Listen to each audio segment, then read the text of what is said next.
ಇತ್ತ ಮಂಗಳೂರಿನಲ್ಲಿ NSG commando Mach drill ಅನ್ನು ನಡೆಸ್ತಾ ಇದ್ದು ಕಡಿಮೆ ಎತ್ತರದಲ್ಲಿ ಹಾರ್ತಾ ಇರುವಂತಹ ಸೇನಾ ಹೆಲಿಕಾಪ್ಟರ್. ಕಟ್ಟಡಗಳ ಮೇಲೆ ಸೇನಾ ಹೆಲಿಕಾಪ್ಟರ್ಗಳು ಲ್ಯಾಂಡ್ ಆಗ್ತಾ ಇದ್ದು ಸೇನಾ ಹೆಲಿಕಾಪ್ಟರ್ ರೌಂಡ್ಸ್ ನಿಂದ ಜನರಲ್ಲಿ ಆತಂಕ ಹೆಚ್ಚಾಗ್ತಾ ಇದೆ. ತುರ್ತು ಪರಿಸ್ಥಿತಿಯನ್ನು ನಿಭಾಯಿಸುವುದಕ್ಕೆ ಇದು ಅಣುಕು ಕಾರ್ಯಾಚರಣೆಯಲ್ಲಿ ನಡೆಸಲಾಗ್ತಾ ಇರುವುದರಿಂದಾಗಿ ಜನರು ಭಯಭೀತರಾಗಿದ್ದಾರೆ. ಎನ್ಎಂಪಿಎ, ಇನ್ಫೋಸಿಸ್ ಹಾಗೆ ಶಿಕ್ಷಣ ಸಂಸ್ಥೆಗಳ ಬಳಿ ಮಾಕ್ ಡ್ರಿಲ್ ಅನ್ನು ನಡೆಸಲಾಗ್ತಾ ಇದ್ದು ಎನ್ಎಸ್ಜಿಯ ರೆಡ್ ಫೋರ್ಸ್ ನಿಂದ ಅಣುಕು ದಾಳಿ ಆಗ್ತಾ ಇದೆ. ಎನ್ಎಸ್ಜಿಯ ಬ್ಲೂ ಫೋರ್ಸ್ ನಿಂದ ರಕ್ಷಣಾ ಕಾರ್ಯಾಚರಣೆ ಬಗ್ಗೆ ಈಗಾಗಲೇ ಅಣುಕು ಪ್ರದರ್ಶನಗಳಾಗ್ತಾ ಇರೋದ್ರಿಂದಾಗಿ ಅಲ್ಲಿನ ಸ್ಥಳೀಯರು ಮನೆಯ ಮೇಲ್ಭಾಗದಲ್ಲಿ ಸಮೀಪದಲ್ಲಿಯೇ ಇಲ್ಲಿ ವಿಮಾನಗಳು ಹಾರಾಟ ಆಗ್ತಾ ಇರೋದ್ರಿಂದಾಗಿ ಕೊಂಚ ಭಯಭೀತರಾಗಿದ್ದಾರೆ. ನಮ್ಮ ಪ್ರತಿನಿಧಿ ಪೃಥ್ವಿ ಸ್ಥಳದಿಂದ ಒಂದು ಪ್ರತ್ಯಕ್ಷ ವರದಿಯನ್ನು ಕೊಟ್ಟಿದ್ದಾರೆ, ನೋಡೋಣ. ಮಂಗಳೂರಿನಾದ್ಯಂತ ಒಂದು ಹೆಲಿಕಾಪ್ಟರ್ ಇವತ್ತು ಬೆಳಗ್ಗೆಯಿಂದ ಓಡಾಡ್ತಾ ಇರುವಂಥದ್ದು. ಜನರು ಆತಂಕಗೊಂಡಿದ್ದಾರೆ, ಆದರೆ ಆತಂಕ ಪಡುವಂಥ ಯಾವುದೇ ಅವಶ್ಯಕತೆ ಇಲ್ಲ. ಇದು ಮಾಕ್ ಡ್ರಿಲ್ ಇಲ್ಲಿ ನೋಡ್ಬೋದಾಗಿದೆ.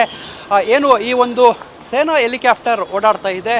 ಸೊ ಈ ಸೇನಾ ಹೆಲಿಕಾಪ್ಟರ್ ಎನ್ಎಸ್ಜಿ ಕಮಾಂಡೋಸ್ಗಳು ಓಡಾಡ್ತಾ ಇರುವಂಥದ್ದು. ಅಂದರೆ ಪ್ರಮುಖವಾಗಿ 2 ದಿನಗಳ ಕಾಲ ಮಂಗಳೂರಿನಲ್ಲಿ ಒಂದು ಮಾಕ್ ಡ್ರಿಲ್ಲನ್ನು ಇಟ್ಕೊಂಡಿದ್ದಾರೆ. ಅಂದರೆ ಭಯೋತ್ಪಾದಕ ದಾಳಿಗಳಾದಂತಹ ಸಂದರ್ಭದಲ್ಲಿ ಯಾವ ರೀತಿ ರಕ್ಷಣಾ ಕಾರ್ಯಾಚರಣೆ ಇರುತ್ತೆ ಅನ್ನೋದರ ಒಂದು ಮಾಕ್ ಡ್ರಿಲ್ ಇದಾಗಿರುವಂಥದ್ದು. ಎನ್ಎಸ್ಜಿ ಕಮಾಂಡೋಸ್ ನಿನ್ನೆ NMPAನಲ್ಲಿ ಮಾಡಿದರು. ಇವತ್ತು ಅಲೋಷಿಯಸ್ ಮತ್ತು ಇನ್ಫೋಸಿಸ್ 2 ಕಡೆ ಈ ಮಾಕ್ ಡ್ರಿಲ್ಲನ್ನು ಮಾಡ್ತಾ ಇದ್ದಾರೆ. ಸೊ ಇವರಲ್ಲಿ ರೆಡ್ ಫೋರ್ಸ್ ಮತ್ತು ಬ್ಲೂ ಫೋರ್ಸ್ ಅಂತ 2 ಫೋರ್ಸ್ ಇದೆ. ರೆಡ್ ಫೋರ್ಸ್ನವರು ಅಟ್ಯಾಕ್ ಮಾಡ್ತಾರೆ, ಬ್ಲೂ ಫೋರ್ಸ್ನವರು ಈ ಕಾಪಾಡೋದಕ್ಕೆ ಬರುವಂಥದ್ದು. ಅಂದರೆ ಪ್ರಮುಖವಾಗಿ ಇಲ್ಲಿ ಇಡೀ ಮಂಗಳೂರನ್ನ ಈಗ ಈ ಹೆಲಿಕಾಪ್ಟರ್ ಸುತ್ತುವಡಿತಾ ಇದೆ.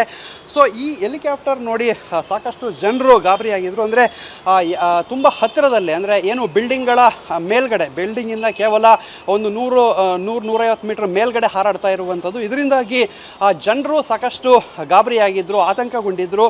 ಸೊ ಏನಕ್ಕೆ ಈ ರೀತಿ ಹೆಲಿಕಾಪ್ಟರ್ ಹತ್ತಿರದಲ್ಲಿ ಓಡಾಡ್ತಾ ಇದೆ ಅಂದರೆ ಇಡೀ ಮಂಗಳೂರನ್ನ ಸುತ್ತುವಡಿತಾ ಇರುವಂಥದ್ದು. ಸದ್ಯಕ್ಕೆ ಮಂಗಳೂರಿಗರು ಯಾವುದೇ ರೀತಿ ಆತಂಕ ಪಡುವಂತಹ ಅವಶ್ಯಕತೆ ಇಲ್ಲ. ಇಲ್ಲಿ ಆ ಹೆಲಿಕಾಪ್ಟರ್ನಲ್ಲಿ ಹೋಗ್ತಾ ಇರುವಂಥದ್ದು ನಮ್ಮ ಹೆಮ್ಮೆಯ ಸೇನಾ ಅಧಿಕಾರಿಗಳು ಮತ್ತು NSG ಕಮಾಂಡೋಸ್ಗಳು. ಅವರೆಲ್ಲವೂ ಕೂಡ ಮಾಕ್ ಡ್ರಿಲ್ಲನ್ನು ಮಾಡ್ತಾ ಇದ್ದಾರೆ. ಮತ್ತು ಇವತ್ತು ಅವರೇ ಟೆರರ್ ಅಟ್ಯಾಕ್ ಆದ ರೀತಿ ರೆಡ್ ಫೋರ್ಸ್ ಅಟ್ಯಾಕ್ ಮಾಡುತ್ತೆ, ಬ್ಲೂ ಫೋರ್ಸ್ ಅದನ್ನು ರೆಸ್ಕ್ಯೂ ಮಾಡುತ್ತೆ. ಈ ರೀತಿ ಕಾರ್ಯಾಚರಣೆ ನಡೀತಾ ಇರುವಂಥದ್ದು. ಕ್ಯಾಮ್ರಾಮನ್ ರಾಜೇಶ್ ಜೊತೆ ಪೃಥ್ವಿರಾಜ್ ಬೊಮ್ಮನಕೆರೆ, TV9 ಮಂಗಳೂರು.